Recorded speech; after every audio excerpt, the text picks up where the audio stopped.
ଶିକ୍ଷା କ୍ଷେତ୍ରରେ ଓଡ଼ିଶା ବହୁତ ପଛରେ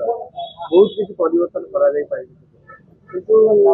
ଯୋଉ ଦିଗରେ ଆମେ କରିବା କଥା ଆମର ଯୋଉ ଦିଗରେ ଆମେ କରିବା କଥା ଯୋଉ କାମ ଆମେ କରିବା କଥା ସେଇ କାମରେ ଯଦି ମନୋନିବେଶ କରନ୍ତେ ଏସବୁ ଜିନିଷ ପ୍ରତି ଗୁରୁତ୍ୱ ନ ଦେଇକିରି ଯଦି ଆମେ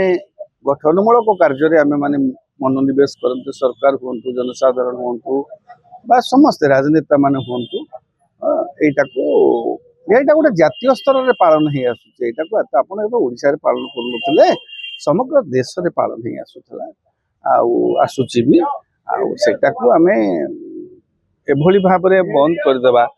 ଏଇ ବନ୍ଦ କରିବାଟା କ'ଣ ମୁଖ୍ୟ କାମ ଥିଲା କି ମୁଁ ଜାଣିନି ସରକାର କ'ଣ ଭାବୁଛନ୍ତି